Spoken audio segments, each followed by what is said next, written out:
Donc ce soir, on va parler des stratégies de la mémoire, on va parler de l'art de la mémoire. Alors juste une petite précision, hier soir j'étais encore en train de discuter sur la mémoire avec des personnes, et on parlait justement de l'art de la mémoire. Alors historiquement, l'art de la mémoire, c'est vrai que c'est plutôt l'utilisation mentale de sa mémoire. Aujourd'hui, l'art de la mémoire, c'est plus complexe que ça, c'est pour moi en tout cas, hein, c'est aussi bien associer les mémoires dites artificielles que peuvent être les nouvelles technologies, hein, comme les smartphones, ce genre de choses, que cette fameuse mémoire à nous, hein, que nous avons tous. Et c'est, à mon avis, c'est ça l'enjeu. Et je reprends toujours ce que je dis aux gens. Moi, mon rôle, c'est d'être capable de retenir ce que je veux, quand je veux, pour le temps que je veux, en fonction des circonstances. Donc, en fait, si j'ai de quoi noter, peut-être que je vais utiliser une forme de mémoire artificielle que, on va dire, symbolisée par le papier et le crayon. En tout cas pour retenir, hein, parce que mémoriser c'est retenir et retrouver, si vous voulez. Si j'ai un smartphone, je peux peut-être m'en servir pour stocker dessus un numéro de téléphone qu'on me donne. Mais si je n'ai rien de tout ça, eh bien la dernière solution, ou la solution la plus naturelle, c'est cette mémoire, on va dire, biologique. Voilà. Donc l'art de la mémoire, aujourd'hui, pour moi, si vous voulez, c'est pas une tare d'utiliser les nouvelles technologies, bien au contraire. Il faut bien comprendre qu'aujourd'hui, ces formes de mémoire font partie de notre vie. Elles permettent quand même d'être plus efficaces. Et quelque part, ces outils-là nous permettent aussi de travailler sur une forme de mémoire, d'attention, etc., etc. Donc tout ça, c'est pas négatif. Voilà. Euh, je vais tout de suite aller au cœur du sujet. Hop, on va aller sur l'écran ici. Les stratégies de mémorisation. Alors, rapidement, c'est vraiment parce que voilà, je sais que maintenant, je pense que la plupart d'entre vous, vous me connaissez. On va parler donc mémoire ce soir. Moi-même, je suis donc un mnémoniste. Je viens du milieu des magiciens, des illusionnistes. C'est par ce biais-là que je me suis intéressé à l'art de la mémoire. Donc, j'organise des conférences, des formations. Si vous voyez là le dernier livre publié chez Erol, Web Entrepreneur. Donc, c'est pour ça que vous êtes là ce soir. D'ailleurs, vous êtes sur mon site web, créateur d'événements. Et justement, ce soir, vous l'avez remarqué, ceux qui sont venus sur les autres interventions. Donc j'ai lancé des codes promo. Donc il y avait des codes promo, la première séance sur les cours de mémoire qui étaient sur le site. Donc c'est toujours valable 2-3 jours, hein, pas plus. La semaine dernière c'était sur le parcours cerveau positif. Et cette semaine de code promo, ce sera les inscriptions au congrès de la mémoire. Donc si vous n'êtes pas encore inscrit au congrès de la mémoire, moi je vous encourage vraiment à vous y intéresser. Cette année on a du beau monde, c'est des choses, c'est quelque chose donc présentiel, hein, donc c'est 2 jours. Je vous, je vous ferai un petit topo tout à l'heure à la fin si vous voulez pour vous montrer un petit peu tout ce qu'on va faire pendant ces 2 jours, hein. Il y aura des ateliers, il y aura des conférences, il y aura des échanges, on mangera ensemble, ce genre de choses. Voilà, donc ça va être à 2 jours très sympa. Donc j'ai prévu un code promo de 50%. Voilà, donc on y reviendra plus tard. Ce soir, qu'est-ce qu'on va voir? On va donc faire une première introduction qui va nous ramener rapidement, hein, sur les 2 séances précédentes, qui introduit tout ça. Et ensuite, toujours en 3 actes, on va travailler sur la motivation et l'attention, sur l'encodage de l'information et sur la récupération des informations. Le but étant toujours pour moi, si vous voulez, c'est de vous donner des clés pratiques, et enfin, en tout cas d'avoir un éclairage qui peut parfois être un peu original, parce que j'imagine que vous savez déjà des choses sur la mémoire. Et l'idée c'est pas non plus de tomber dans les trucs trop bateaux. L'idée c'est de partager des choses avec vous un petit peu qui pourraient vous éclairer un peu plus, qui pourraient vous ouvrir des voies. Et donc sur chacune de ces parties ici, donc je fais un focus, parce que évidemment sur une petite heure comme ça, vous imaginez bien que j'ai pas le temps de développer ce que je fais par ailleurs sur des fois 2 jours, quoi, hein. Donc voilà, donc on va voir tout ça. On va tout de suite passer à l'introduction. Et parce que bon voilà, j'ai beaucoup de choses à vous dire. Je vais essayer d'être le plus direct, le plus précis possible. Euh, D'abord, j'aimerais revenir un petit peu sur ce qu'on avait dit sur les 2 dernières séances. La première séance, on avait parlé de la charge mentale, de l'agilité cognitive et notamment de tout le rôle de l'automatisation. Et ça, c'est très important, je vais y revenir tout à l'heure.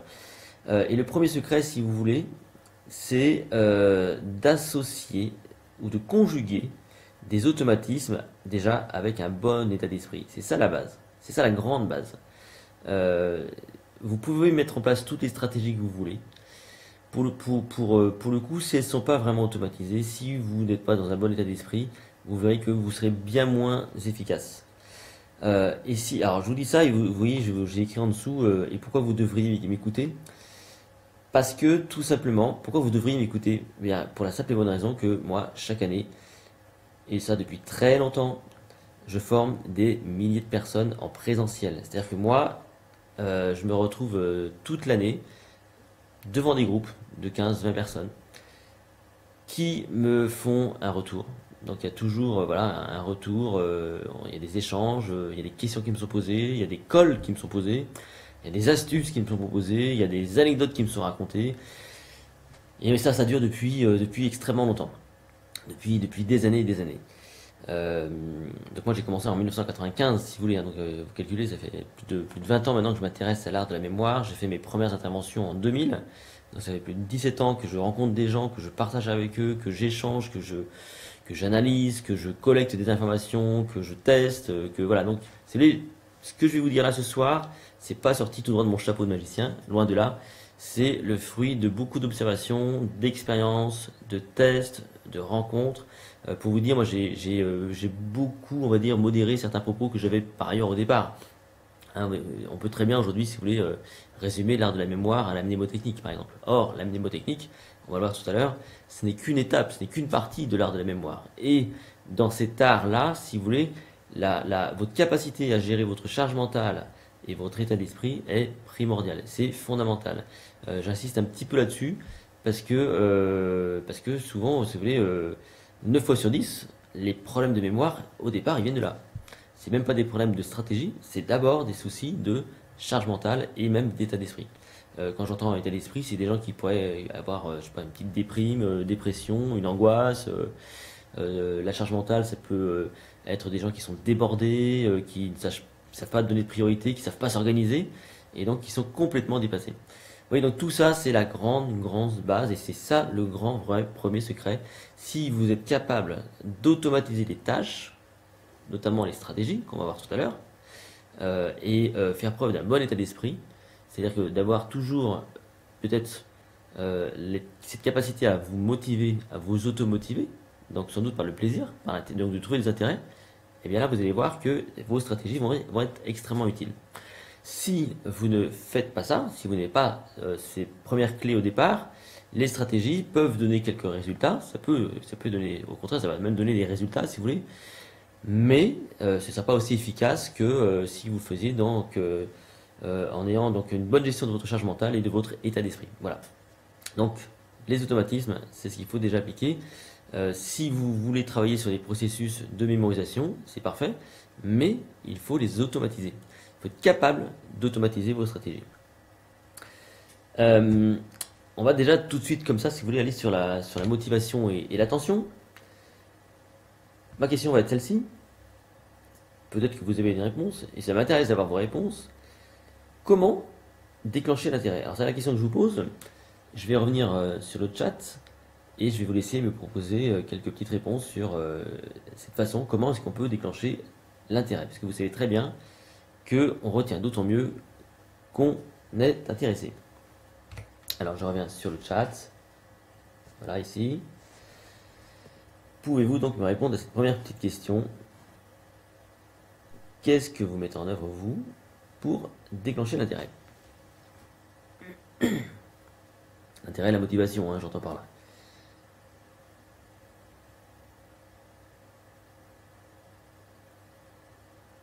Alors, je regarde si mon chat fonctionne bien.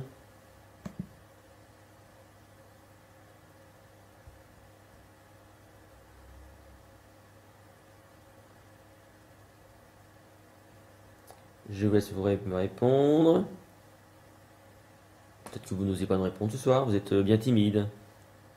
D'habitude, j'ai des conversations sur le chat, j'ai des gens qui échangent des adresses, des trucs comme ça. Allez-y, lancez-vous. N'hésitez pas à me donner vos premiers trucs qui vous passent par la tête.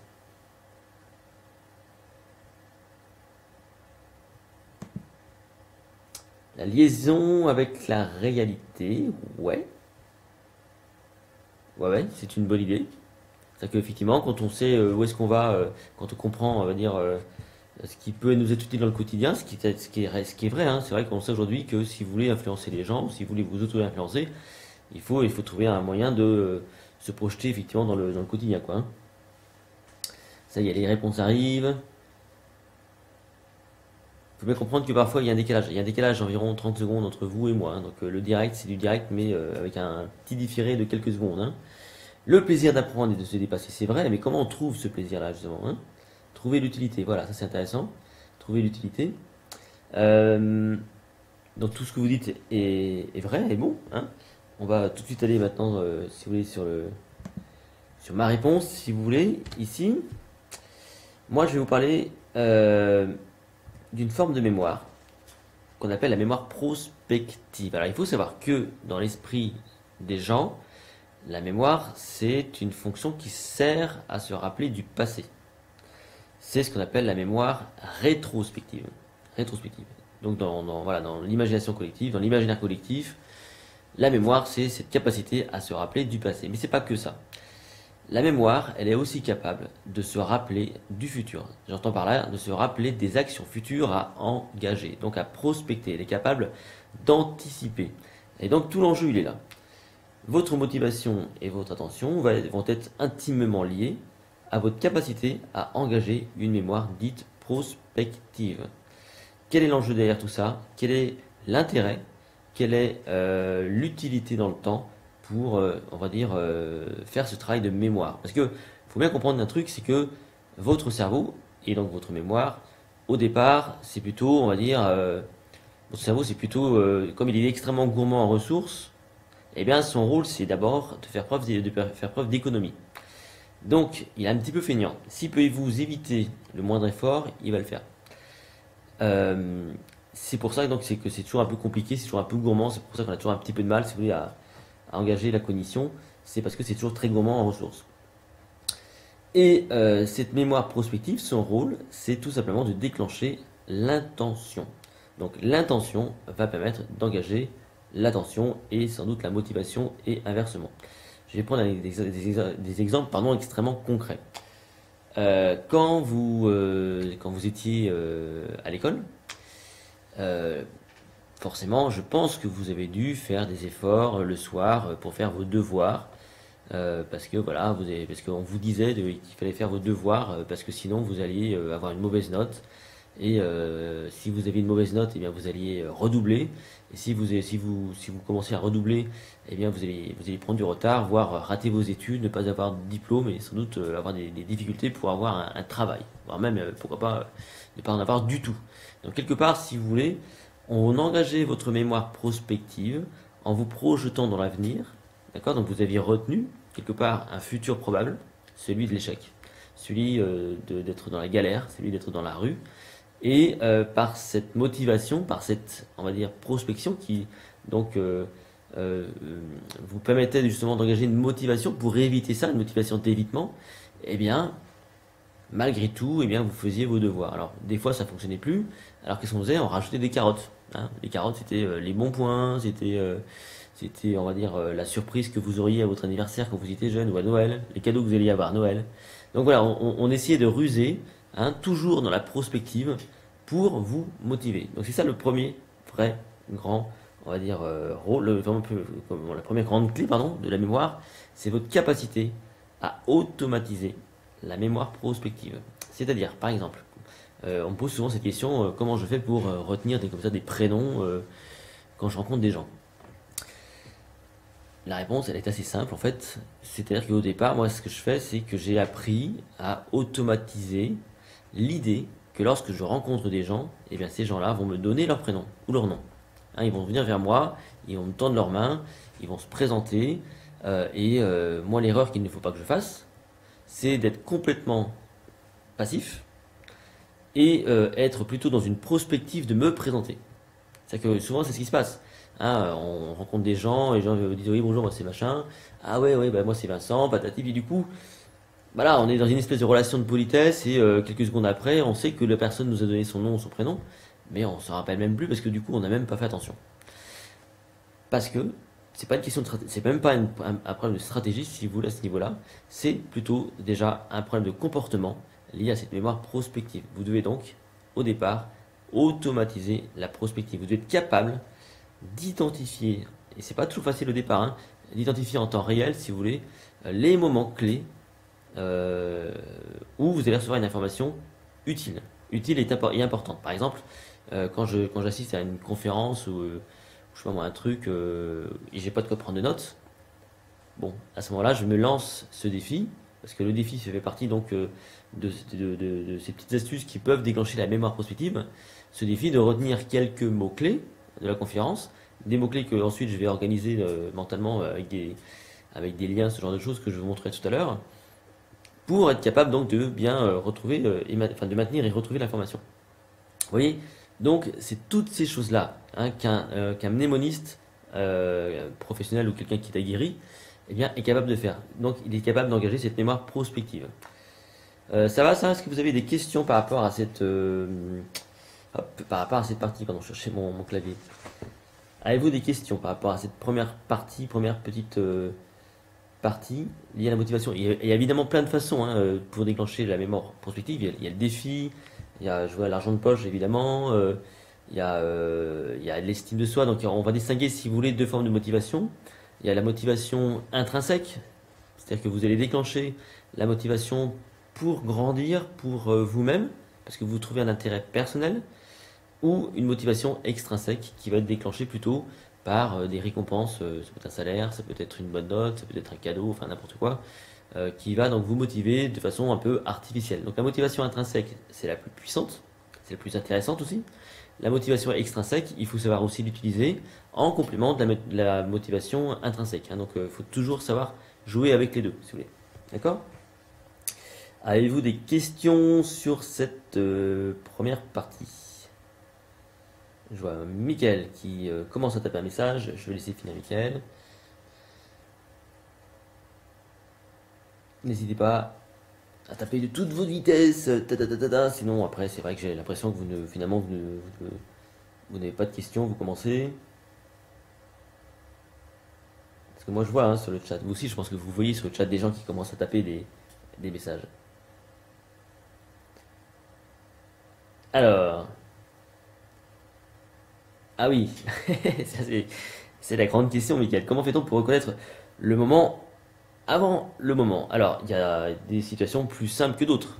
Bon, quand on sait qu'on va rencontrer des gens, quand on va dans des cocktails par exemple, il est évident que là, vous savez que c'est le moment de déclencher cette attention, cette motivation. Hein. Vous savez que vous allez rencontrer des gens et que ça peut être extrêmement utile de retenir les prénoms des uns et des autres. D'accord?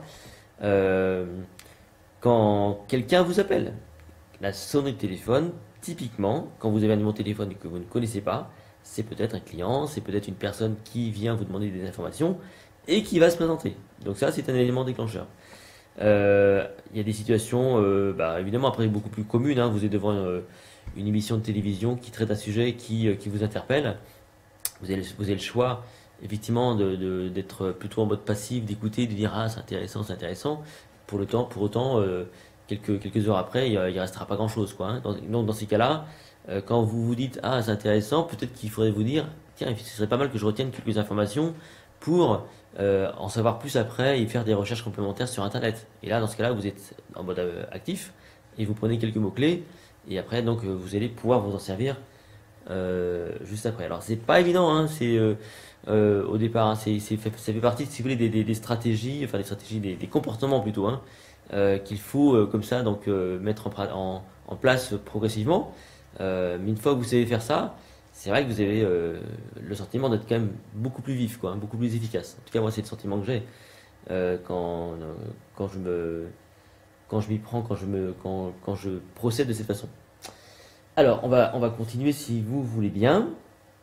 Euh, Hop, je vais repasser sur mon écran qui est là. Voilà. Je reviens là-dessus sur l'écran. Alors, quand vous avez le bon état d'esprit, vous savez qu'il faut gérer votre charge mentale. Ça, vous savez faire ça, et tout d'un coup, voilà, vous êtes maintenant assez à l'aise, vous savez à peu près déclencher votre motivation grâce à votre mémoire prospective, vient le moment où cette information va vous arriver. Et à ce moment-là, il faut être capable d'encoder, hein, c'est le terme qu'on utilise souvent, d'encoder, ou tout simplement de fixer, si vous voulez, l'information dans votre mémoire. Alors, comment retenir? Comment est-ce qu'on... Alors évidemment, on peut utiliser des post-it, on peut utiliser son téléphone portable. Il y a aujourd'hui bien plus de moyens qu'autrefois pour retenir l'information, hein. Il faut bien comprendre que toute l'histoire de l'art de la mémoire, si vous voulez, autour des processus mnémotechniques, ont été, on va dire, utilisés. Enfin, tout cet art-là était très populaire autrefois parce que il n'y avait pas d'autre solution, hein. Et donc, le problème de l'être humain, si vous voulez, c'est que son cerveau, il n'a pas évolué aussi vite que la masse d'informations. Donc, qu'est-ce que l'être humain a cherché à faire? C'est à optimiser sa mémoire par tous les moyens. Et il a trouvé une solution, une première vraie solution, outre les processus mnémotechniques ou mnésiques qu'il pouvait déjà mettre en œuvre. C'est pour la première fois des mémoires externes, qui étaient déjà le papier, le crayon, les livres, qui ensuite ont été encore améliorés avec les mémoires artificielles que sont les ordinateurs, les disques durs, ce genre de choses. Donc, là, nous, ce qui va nous intéresser, c'est plutôt retenir de façon biologique, hein, donc avec notre mémoire naturelle. Alors, à votre avis, quelle est la très grande clé, la vraie grande clé, pour retenir efficacement, spontanément? Si vous deviez lâcher un mot, quel serait ce mot euh, qui pourrait être la clé de l'encodage? La vraiment grande clé, qui serait, on va dire, la tête pensante, l'idée principale de tout ça. Je vous laisse me répondre si vous voulez.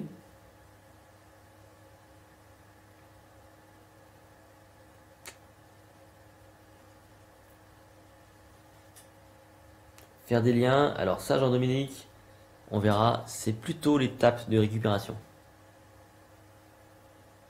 L'histoire, ça peut, mais c'est pareil, ça c'est pour moi, c'est beaucoup plus proche des stratégies de récupération.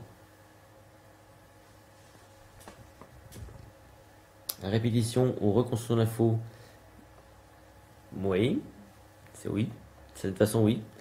La répétition va favoriser effectivement l'encodage.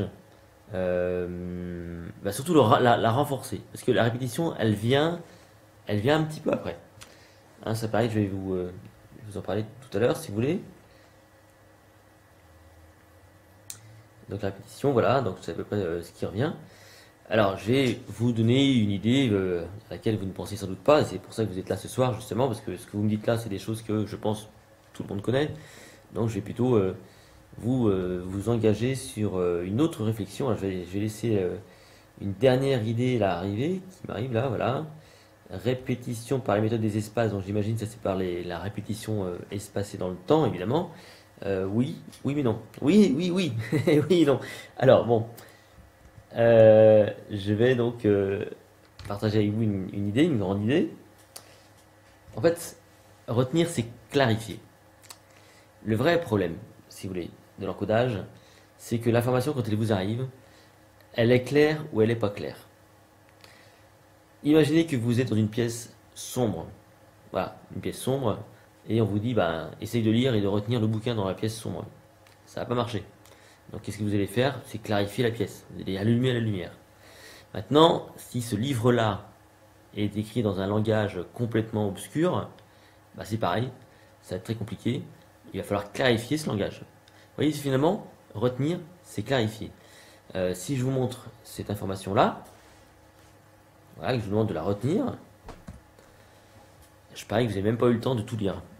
Et que vous êtes capable de peut-être situer les 3-4 premiers chiffres, mais que ça va être extrêmement compliqué de retrouver absolument tous les chiffres. Et le nombre, donc en l'occurrence. Hein, j'ai laissé l'information, je sais pas, 2 secondes, et pour autant, c'était compliqué. Alors, à contrario, hein, si je mets, là c'était donc le nombre qui vous était proposé, hein, il y a 12 chiffres. Si je vous mets un mot de 12 lettres, vous voyez, en même pas 2 secondes, eh bien vous l'avez retenu, vous l'avez encodé. Donc le vrai grand secret de l'encodage, c'est bien la clarification. Vous devez tout le temps clarifier. Quand vous avez du mal à retenir un nom de famille, c'est parce qu'il n'est pas clair. Par exemple, si quelqu'un, pour un peu que vous ayez bien engagé votre intention et donc votre mémoire prospective, vous êtes attentif, vous êtes motivé, la personne se dit « je m'appelle Monsieur Boulanger ». Là, il n'y a pas de problème. C'est très clair, vous allez retenir facilement Monsieur Boulanger, parce qu'en plus, ça fait sens et tout. Si par contre le monsieur s'appelle Monsieur, je sais pas moi, Monsieur Oxypolès ou un truc comme ça, bon là pour le coup c'est peut-être un mot qui vous est complètement étranger, qui n'est pas clair du tout. Donc si vous n'avez pas le réflexe, si vous voulez, de faire répéter cette personne, eh bien vous aurez peut-être beaucoup de mal à maintenir, fixer cette information. Vous voyez. Donc la clarification c'est fondamental. Je vais vous raconter une petite anecdote, hein, peut-être que vous la connaissez. Je l'ai souvent raconté dans des conférences et tout. Donc moi voilà, j'étais plutôt un bon élève au primaire. Mais je me misais tout sur la répétition. C'est-à-dire que j'étais quelqu'un qui apprenait par cœur par beaucoup d'efforts, par beaucoup de travail. Donc la répétition. Je répétais. Et donc j'étais un vrai perroquet. Bon, le problème c'est que je répétais des informations que je ne comprenais pas forcément. Donc il n'était pas clair. Parce que clarifier, c'est comprendre quelque part. Hein, vous voyez. Donc je travaillais comme ça marchait plutôt pas mal. J'avais des bonnes notes parce que j'avais des très bonnes récitations. J'étais capable de faire des trucs vraiment basés sur du par cœur, quoi, hein, bête et méchant. Et j'arrive au collège, et au collège, donc là au contraire, je commence à vraiment galérer parce que l'apprentissage par cœur, mot à mot, ce genre de choses ne suffisait plus. On me demandait aussi de raisonner, de bien, on va dire, comprendre des informations. Donc de faire preuve d'abstraction. Et là, pour le coup, c'était un peu plus compliqué. Donc ça s'est compliqué d'année en année, donc j'étais de moins en moins bon, et chaque année en fait j'étais menacé de redoubler. Euh, J'arrive donc en seconde un peu par miracle à l'époque, en fait parce que j'obtiens mon brevet des collèges, hein, c'était la condition pour pouvoir passer en seconde. Et là, donc cette année-là, donc enfin, j'étais encore pas trop mauvais, si vous voulez, au collège, dans tout ce qui était dicté, tout ce qui était, on va dire, lié justement à l'apprentissage du par cœur, quoi, les langues étrangères, ce genre de choses, ça marchait pas trop mal encore. Mais bon, tout ce qui était abstraction, physique, sciences nat, tout ce qui était mathématiques, enfin ce genre de choses, c'était quand même très compliqué. Et donc en seconde, là, même en français, on me demandait de raisonner, parce que c'était l'époque où les dictées n'existaient plus, hein. En seconde, on faisait des dissertations, des commentaires de texte, des discussions. Et là, moi, j'étais tout le temps hors sujet. Et donc je redouble mon année de seconde avec 6 de moyenne. Et en redoublant, voilà, bon, je retrouve une classe de redoublants, voilà, et le programme scolaire en mathématiques change, et c'est une année où on étudiait notamment les barycentres. Et ce qui s'est passé, si vous voulez, c'est que, bon, voilà, moi les mathématiques, si vous voulez, j'avais lâché l'affaire depuis longtemps, quoi. C'était quelque chose que de toute façon j'avais compris que c'était pas fait pour moi. En tout cas, j'avais l'impression que c'était pas fait pour moi, hein. Et bon, l'année s'écoule, fin de premier trimestre, devoir surveiller, notamment sur les barycentres. Et le lycée où j'étais, à cette époque-là, avait testé un truc bizarre. Il testait ce qu'on appelait nous les notes gelées. Les notes gelées, c'était les -2, les -3, en dessous de 0, quoi. Donc tout ce qui était en dessous de 0. On pouvait donc avoir des -10 sur 20. Enfin, oui, -10 sur 20, quoi, carrément. Et donc moi, tout mon enjeu à moi à cette époque-là, je vous jure, hein, c'était d'avoir ce que j'appelais des notes chaudes. Même des 1 sur 20, ça valait, parce que du coup, c'était du bon côté, quoi, si vous voulez.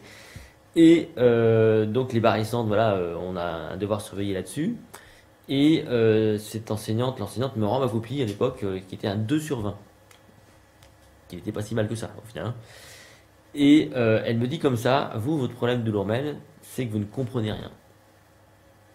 Et là, moi, j'ai eu un espèce d'électrochoc. Parce qu'effectivement, bah oui, je me suis rendu compte, mais oui, mais elle a raison, je comprends rien.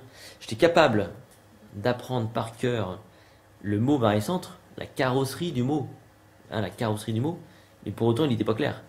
Dans ma tête, barycentre, qu'est-ce que ça pouvait bien vouloir dire? La première idée qui me venait à l'esprit, moi, c'était plutôt l'image d'un éléphant. Un barycentre, barrissement, peut-être que c'est ça, je sais pas trop. Oui, donc je me suis pris ça en pleine figure, Et quelque part, cette dame-là m'a beaucoup aidé parce que quand elle m'a dit ça, moi je me suis rendu compte que les copains qui étaient bons en mathématiques, qui avaient des bonnes notes, eh bien, si pour moi c'était l'obscurité totale, pour eux c'était très clair, les mathématiques. Et effectivement, ils étaient capables, si vous voulez, de traduire les mathématiques en langage simple. Hein. Quand je leur demandais, mais alors qu'est-ce que c'est que les barycentres et machin, et eux, en quelques images, en quelques démonstrations, on va dire des choses du quotidien, effectivement, eh bien, ça prenait du sens. Voilà. Donc, clarifier, c'est donner du sens, c'est comprendre. Et qu'est-ce qui va vous permettre de clarifier efficacement dans le quotidien?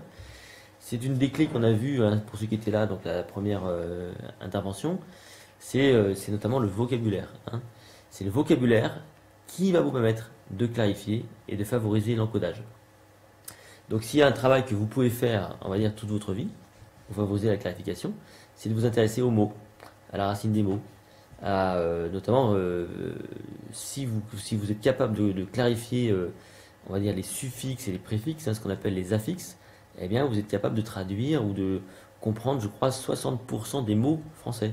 Hein, donc si vous avez des enfants qui ont du mal à l'école, vous verrez que souvent, c'est un problème de vocabulaire. Donc l'encodage ne marche pas bien parce que il y a un souci de vocabulaire. Ils peuvent apprendre les mots par cœur au niveau graphique, enfin au niveau de graphème si vous voulez. Ils peuvent les écrire si vous voulez ces mots-là, hein, mais c'est pas pour ça qu'ils les ont compris. Et donc pour le coup, ça va pas les aider à retenir efficacement. Donc vous devez tout le temps clarifier. Avez-vous des questions sur cette seconde étape par hasard?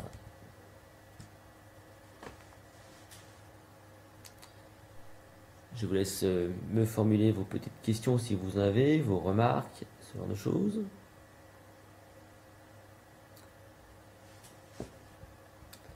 Alors, je laisse les gens. Alors, ici, il s'agit d'une grande quantité d'informations. Clarifier et organiser, oui. En fait, organiser, c'est clarifier. Hein. Donc, la grande idée, si vous voulez, c'est clarifier.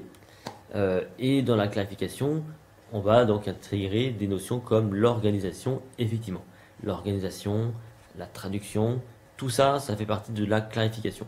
Donc, organiser ses idées, c'est extrêmement positif. Hein. C'est extrêmement... c'est bien, on va dire, quand vous avez des informations, de les organiser par chapitre ou par grande thématique. Évidemment, c'est beaucoup plus facile comme ça donc à intégrer. D'où d'ailleurs la grande mode aujourd'hui des mind mapping, ce genre de choses. Hein. Les mind mapping sont une façon, si vous voulez, d'organiser vos idées et donc de les clarifier. Et ça va aussi sans doute favoriser la récupération, comme on va le voir tout à l'heure.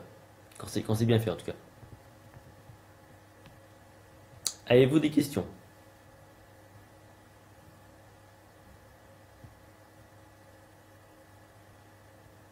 Pas de questions particulières?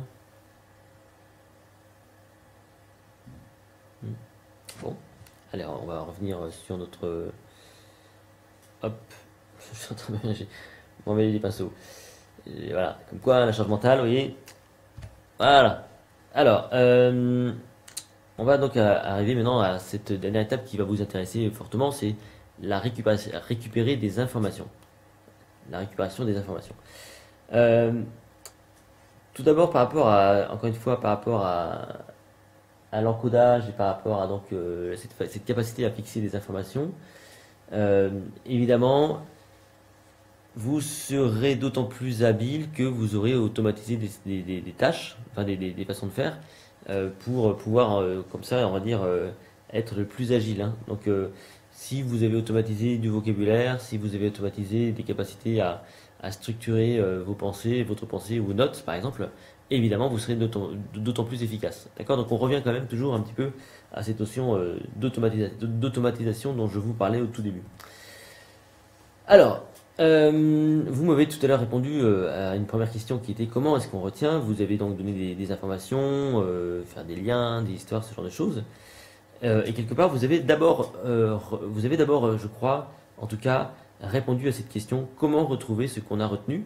Donc là, j'ai choisi cette petite image d'un labyrinthe, parce que quelque part, la mémoire, c'est un immense labyrinthe, c'est un dédale, si vous voulez, de chemin, qui fait que voilà, on peut vite être paumé. Et on peut vite perdre non seulement le fil de ses pensées, mais aussi le fil de ses connaissances.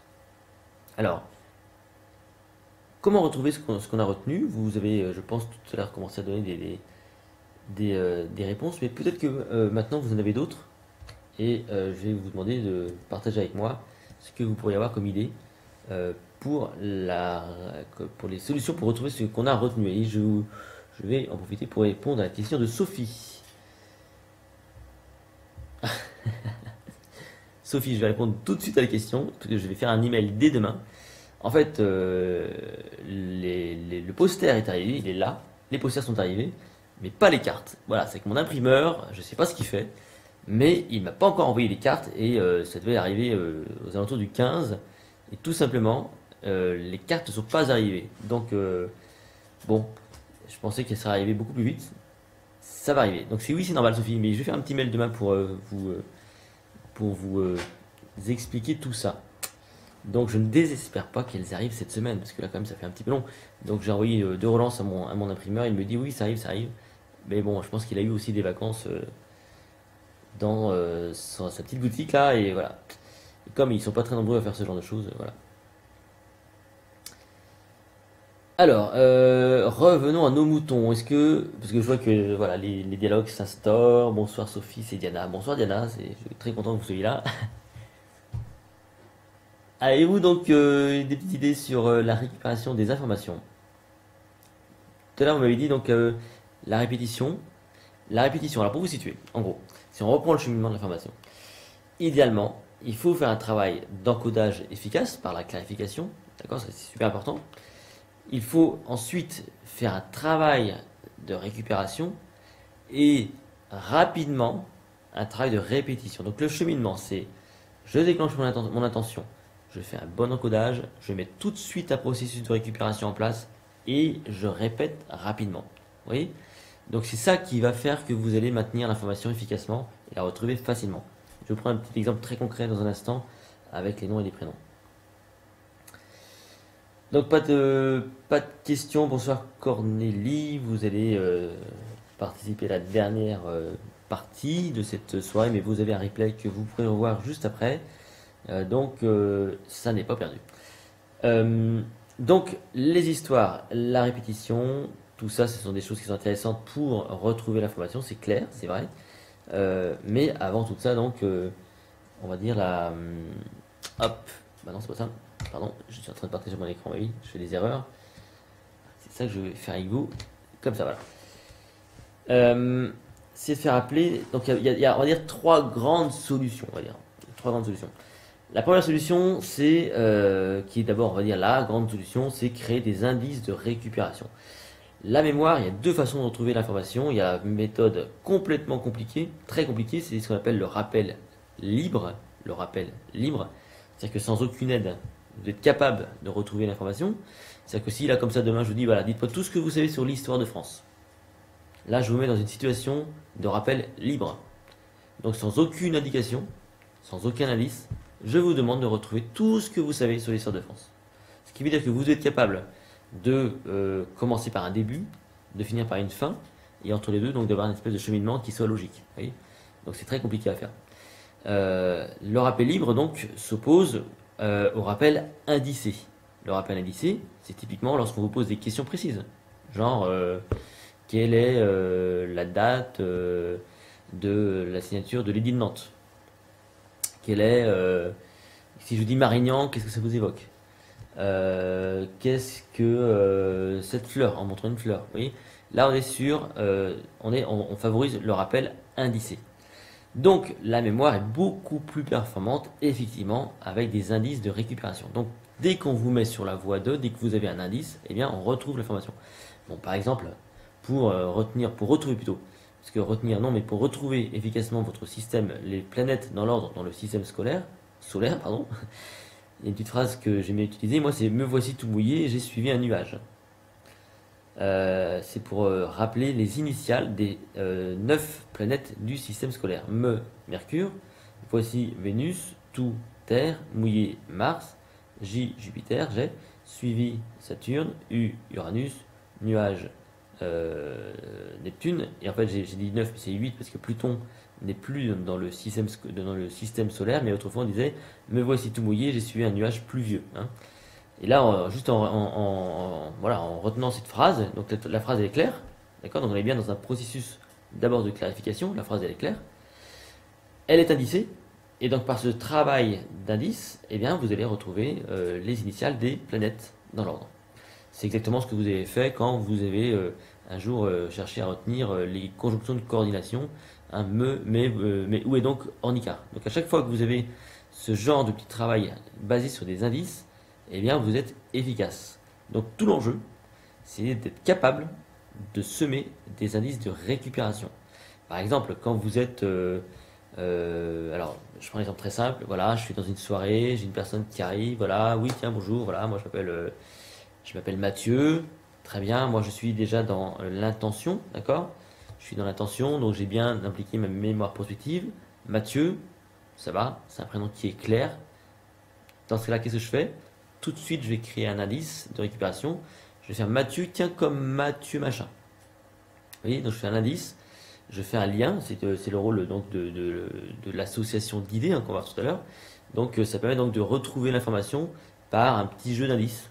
Voilà, parce que je sais que je sais que j'ai fait une association, mais ça pourrait très bien être aussi genre Mathieu comme matin, hein, parce qu'il y a une espèce de jeu de mots, Mathieu, matin, ou Mathieu, il est matheux. Tiens, ce Mathieu-là, il est matheux.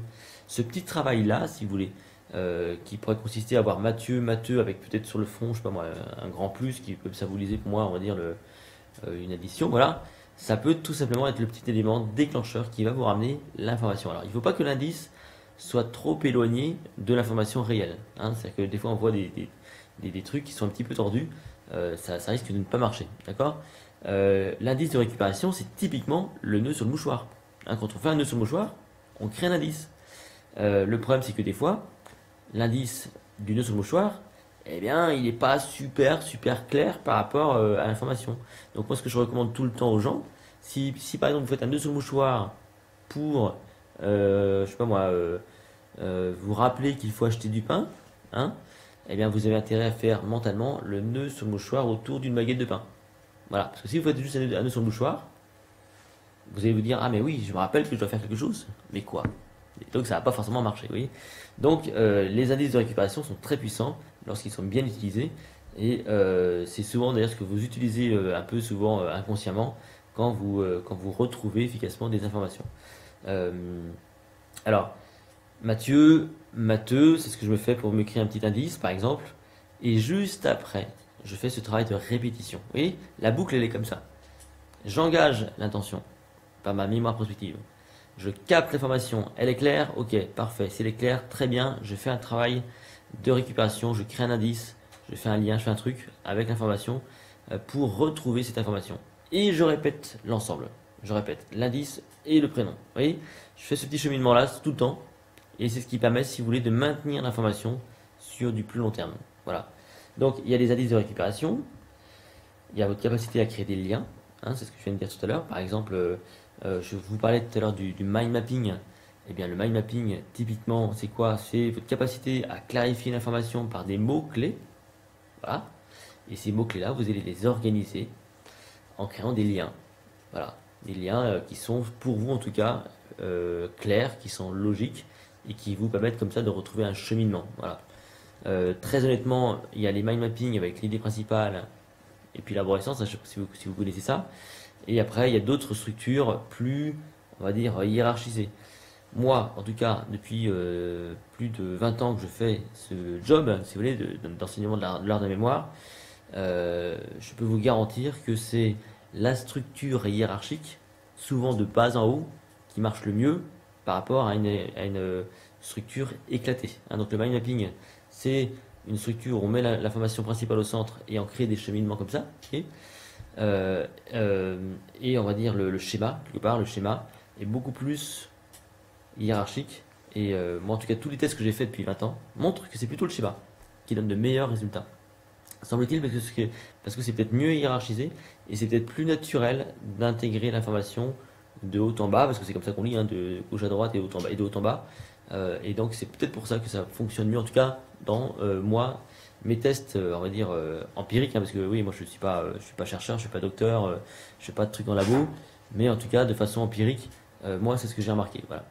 Et c'est spontanément ce que je préfère faire. Donc créer des liens, c'est aussi, on va dire, quand vous avez, je sais pas moi, une personne qui se présente à vous, hein, c'est ce que je vous disais tout à l'heure, c'est de penser à quelqu'un qui s'appelle de la même façon, de les imaginer ensemble. Hein. Je reprends Mathieu. Voilà, bon, j'ai un Mathieu qui se présente à moi, j'ai un copain qui s'appelle Mathieu, je peux les voir ensemble, mentalement, je les vois ensemble. J'essaie de trouver des correspondances. Alors évidemment, on revient à l'automatisation. Si vous n'avez pas l'habitude de faire ça, bon bah ça va demander des ressources, ça va être compliqué, mais il faut le faire. C'est-à-dire qu'au départ, n'attendez pas d'être, enfin, ne vous attendez pas à être extrêmement performant, si vous voulez, au départ. Hein, soyez juste, soyez juste acteur de tout ça. Soyez capable de mettre en œuvre des stratégies, des méthodes, et de les utiliser encore et encore et encore pour les automatiser. C'est à ce prix-là que vous allez devenir extrêmement performant. Hein. Donc, tout l'enjeu, il est là, hein, c'est de bien automatiser des stratégies. Donc créer des liens, c'est super intéressant. On voit ça des fois, notamment dans des démonstrations de mémoire, on crée des liens avec des mots. Hein, alors un truc qui marche extrêmement bien. Si vous connaissez ce petit jeu, le jeu de Kim. Le jeu de Kim, vous savez, c'est on prend une dizaine d'objets ou une vingtaine d'objets. On fait ça souvent avec des gamins. Et puis on les dépose comme ça en vrac. Et on laisse quelques secondes aux gamins pour retenir les objets. Il s'en va et on prend un objet, on le cache. Voilà. On le cache et à la limite on peut même mélanger tous les objets. Et quand il revient, le gamin doit retrouver l'objet qui manque. Voilà. Et donc moi il y a un truc qui m'énerve, c'est de perdre devant des gamins. Donc la méthode que j'utilise, elle est très simple, c'est que quand j'ai 15 objets devant moi, je fais une petite chaîne d'images. Par exemple, imaginons que j'ai un clavier, j'ai un ordinateur, j'ai un micro, j'ai des éclairages, j'ai des caméras, j'ai un écran de contrôle en face, voilà. Qu'est-ce que je fais dans ce cas-là? J'imagine, je fais une chaîne d'images, je fais des liens. Je crée donc une histoire, quelque part, une sorte d'histoire où je prends le clavier je le mets sur l'ordinateur portable. L'ordinateur portable, je le mets à cheval sur le micro, je le mets devant la caméra, je le vois dans la caméra, je la mets dans la télévision.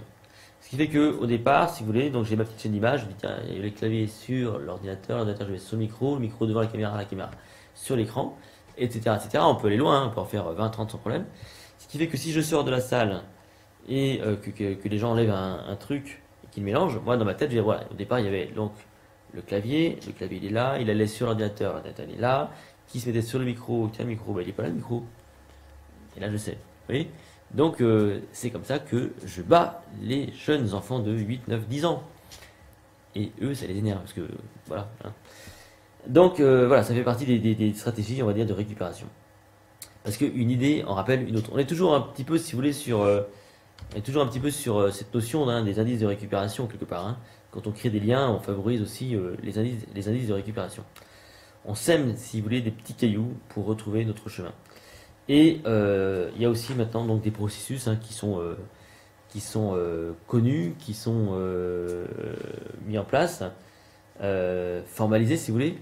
Il y a ce qu'on appelle la méthode des lieux, hein, c'est ce que vous voyez sur la gauche, là, le plan là, c'est en gros c'est ce qu'avaient imaginé les anciens, c'est que quand on est capable, si vous voulez, de déposer mentalement des idées clés sur un trajet qu'on connaît parfaitement bien, avec des étapes qu'on a formalisées et qu'on ne change plus, si vous voulez, eh bien on retrouve efficacement ces idées clés. Voilà.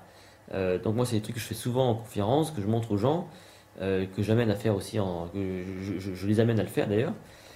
Et souvent, donc voilà, ils se bluffent eux-mêmes. Et ça fait partie des choses qui peuvent être utiles dans certains cas de figure, notamment tout ce qui est gestion des idées clés. Donc la méthode des lieux, par exemple, c'est pas ça qui va vous aider à retrouver des chiffres ou des nombres ou des mots de vocabulaire anglais ou voilà. Mais ça peut être utile notamment dans la gestion des idées clés. Donc une méthode très très ancienne, hein, ça remonte vraiment vraiment à très très loin.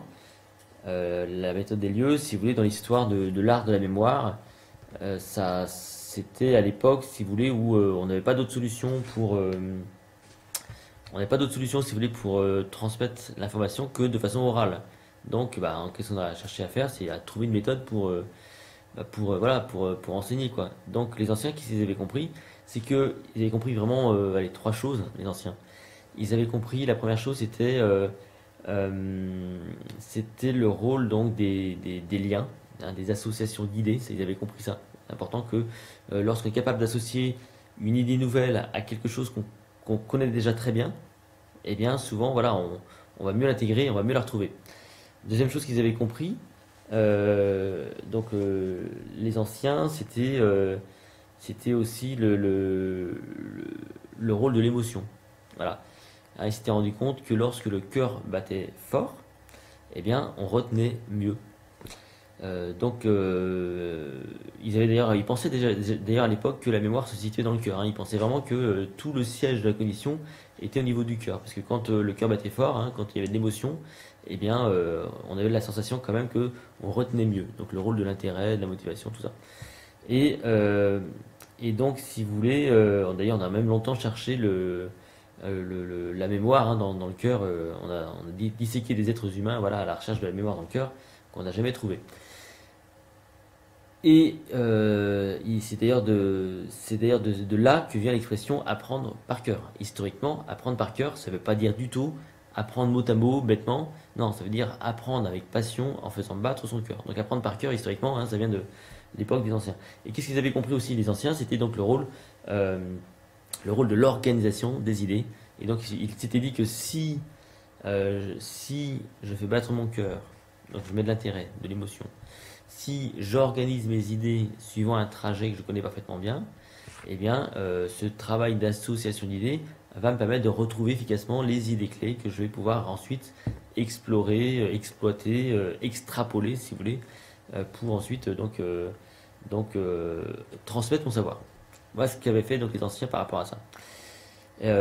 Donc la méthode des lieux, c'est un processus qui a été le processus phare et qui existe toujours aujourd'hui, qui est toujours très utile aujourd'hui, je trouve, en tout cas moi, jusqu'à la fin, on va dire, du XVIIe siècle, où là, on a commencé à travailler sur des solutions pour notamment traduire les chiffres et les nombres. Donc il y a eu tout un travail de fait, voilà, par différents acteurs, jusqu'à, si vous voulez, un code qu'on appelait un code chiffres-lettres, et qui a donc donné lieu à une technique qu'on appelait donc la technique de la table de rappel, qui consiste au départ, si vous voulez, à traduire des chiffres et des nombres par des sons. Et les sons donc vont vous permettre de créer des mots et donc de traduire efficacement des chiffres et des nombres par des mots. Voilà, tout simplement. Et donc l'image que vous avez là sous les yeux, pardon, parce que là vous me voyez moi, pardon. Putain, je vous parle et je vous montre même pas ce que j'avais sur l'écran, c'est pas grave.